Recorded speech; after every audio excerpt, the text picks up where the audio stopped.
days, there aren't too many good films that stay as one single standalone effort.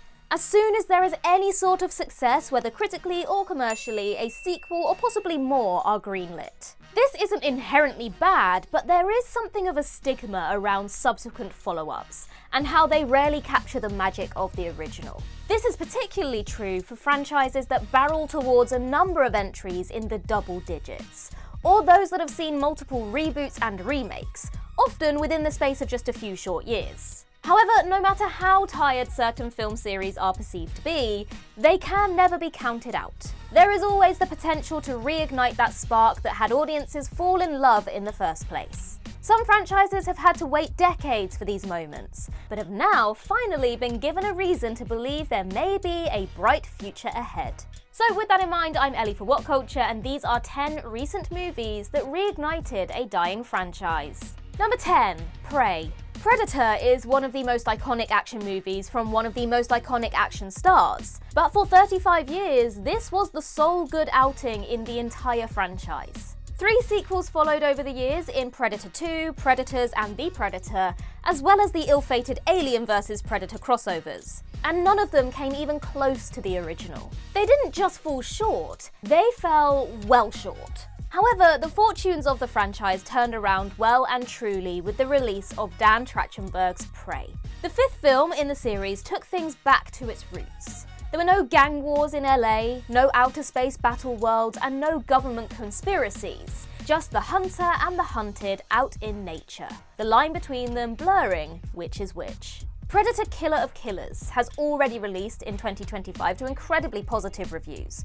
while Predator Badlands is set to come in November, both also directed by Trachtenberg. 2 films from this franchise in a single calendar year may have seemed like flogging a dead horse before the release of Prey, but it's now fair to say that the future appears to be in good hands. Number 9, Transformers 1. Typically, the Transformers franchise has brought in huge box office numbers, with Dark of the Moon and Age of Extinction crossing the billion-dollar line. But the films themselves have never been particularly well received critically. In fact, since Michael Bay's first foray into the franchise in 2007, every Transformers release has been deemed rotten on Rotten Tomatoes, with the exception of the 2018 spin-off Bumblebee. Transformers has ultimately become synonymous with style over substance, mindless stories with no depth. However, the franchise took a new direction in 2024 with Transformers 1. Origin stories are always risky, but delving into the world of animation to tell how both Optimus Prime and Megatron came to be was a strong basis for the picture. It balanced a better-than-usual story with actual depth. And though there were fun action sequences, they weren't relied on entirely as the live-action films have always done.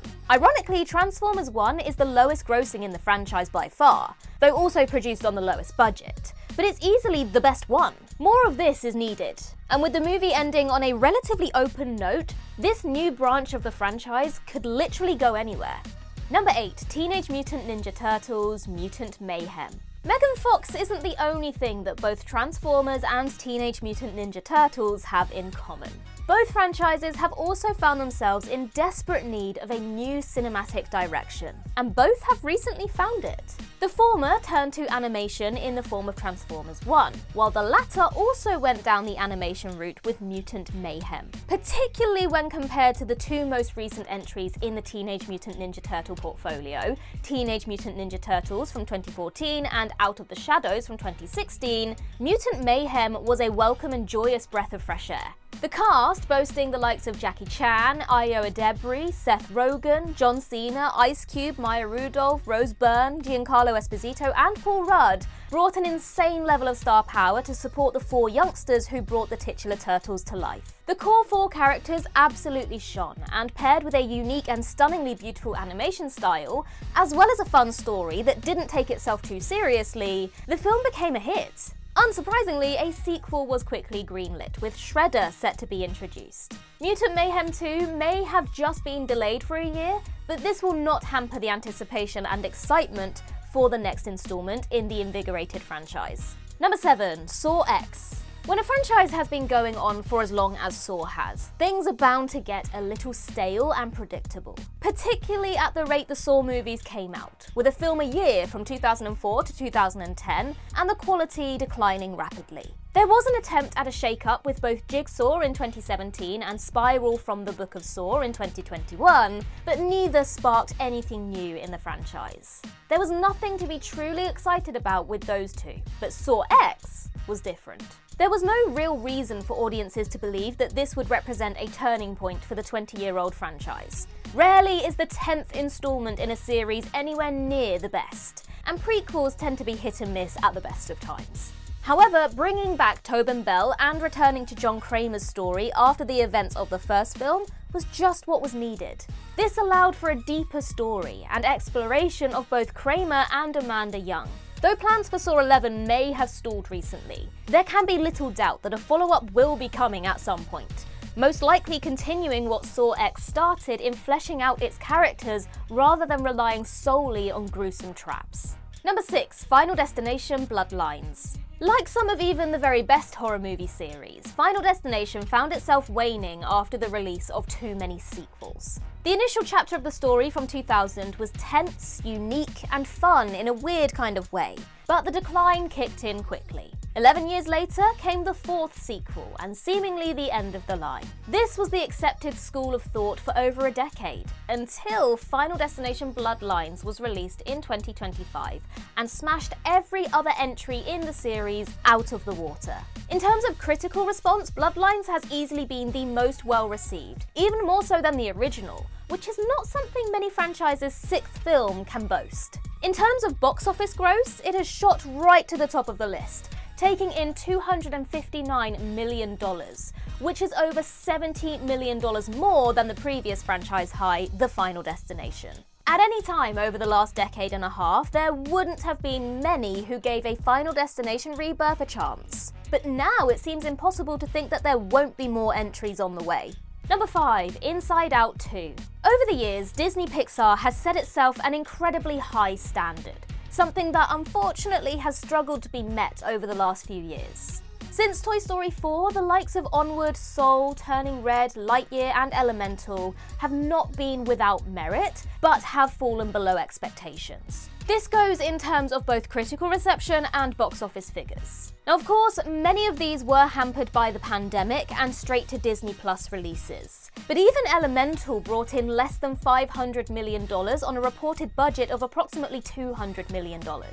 Enter Inside Out 2, the movie that continued Riley's coming-of-age story, taking her through puberty and the new emotions that come with it. It took the world by storm. It may have fallen short of the original film's brilliance, but it was still an emotional story that hit all the right notes, like you'd expect from Pixar. Not only was this easily the best effort from Disney Pixar in years, it absolutely smashed the box office and is, at the time of recording, the 9th highest grossing movie of all time. The next 2 Pixar releases are original films in Elio and Hoppers. But after that comes 3 sequels in a row: Toy Story 5, Coco 2 and Incredibles 3. Now, with numbers like this, is it any surprise that more and more sequels keep getting made? Not really. Number 4. Alien Romulus. Since the original film debuted as a relatively straightforward story about an alien attacking a crew in a small confined space, the Alien franchise has grown exponentially, and not always in a good way. Multiple sequels and spin-offs enjoyed varying successes, with the quality declining steadily as the years went on. But it was the prequels that really threatened to kill the franchise. Prometheus and Alien Covenant threw up more questions than answers, and felt far from what made the original film so popular back in 1979. Covenant's box office performance was so poor that a prospective threequel was cancelled. This may have been a blessing in disguise though. Audiences may never get to see how that thread of the story tied up, leaving all those questions without answers. But instead they were given Alien Romulus, a far fresher and more exciting take on the franchise than has been seen in years. Like multiple entries on this list, Romulus benefited from returning to what made the franchise great in the first place. Namely, a confined, character-driven story that was even able to withstand some questionable misplaced fan service. Number 3. Moana II. In recent years, Disney Animation has found itself in something of a similar rut to that of Disney Pixar. Multiple releases have fallen under expectations both critically and commercially, really since Frozen 2 in 2019. Again, the pandemic naturally hit hard, and in fairness, Encanto did take over the world, particularly with We Don't Talk About Bruno. But the likes of Raya and the Last Dragon, Strange World, and Wish were more forgettable than anything else. The same cannot be said about Moana 2. The film that was originally devised as a mini-series for Disney Plus has grossed $1 billion globally, eclipsing the total of the previous 4 releases combined by almost $300 million, more than any of them grossed by themselves. Playing off the popularity of the first movie, the idea of connecting the world together struck a chord with audiences worldwide who turned out to see it. If there was any question as to why Disney keeps coming back to sequels and remakes over new original stories, the answer lies right here. And it's no surprise to see the studio doubling down on the sequel strategy, with Frozen 3, Zootopia 2 and Ice Age 6 all on the horizon. Number 2, Winnie the Pooh, Blood and Honey 2. When Marvel Studios kicked off the shared universe trend in Hollywood with the MCU in 2008, Warner Bros., Universal and Legendary all followed suit with the DCEU, the Dark Universe and the Monsterverse, all with varying success. What no one would have seen coming was the creation of the Twisted Childhood universe. When Winnie the Pooh entered the public domain in 2022, Rhys Frake Waterfield produced the incredibly low-budget horror movie Winnie the Pooh, Blood and Honey. Unsurprisingly, the film was universally panned, but it made a decent profit off such a small production, and the sequel was greenlit at the same time as announcing the plans for a shared universe commonly referred to as the Poohniverse. It may have only been the second in the series, but Blood and Honey 2 pumped life into the shared universe that would have died on the spot had this sequel not been a hit. Everything was bigger. The budget went from $100,000 to $1 million, the critical response was far better, and it edged out of the original in terms of box office numbers, bringing in $7.5 million. Things could have gone the way of the Dark Universe, but thanks to the success of Winnie the Pooh, Blood and Honey 2, the franchise has already been added to by Peter Pan's Neverland Nightmare, with more twisted tales based around the likes of Bambi, Pinocchio, and potentially more still yet to come. Number 1, Thunderbolts. Now, it's no secret that the Marvel Cinematic Universe has struggled since the end of the Infinity Saga and the beginning of the Multiverse Saga. The likes of Thor Love and Thunder, Doctor Strange in the Multiverse of Madness and Ant-Man Quantumania disappointed massively, while The Marvels and Captain America Brave New World flopped at the box office despite being far from terrible. Even Guardians of the Galaxy Volume 3 failed to reach the heights of its 2 predecessors. Of course, it hasn't been all bad in the post-Endgame world, but the 2 biggest highs have been Spider-Man No Way Home and Deadpool and Wolverine, both of which relied heavily on nostalgic fan service. That was the case until Thunderbolts released, marking the best MCU entry since Avengers Endgame. This felt like Marvel was back in its prime, with a perfect mix of compelling action, genuinely funny humour, and real emotion. Plus, for good measure, a post-credits scene that actually teased what is coming next, rather than something tacked on that likely won't go anywhere. This was the first MCU film in a long time that gave hope for the future of the wider franchise without having to rely on bringing in Fox or Sony characters. And with the Fantastic Four First Steps, Spider-Man Brand New Day, and both Avengers Doomsday and Secret Wars coming up, this could be the beginning of an unprecedented run in Marvel Studios history.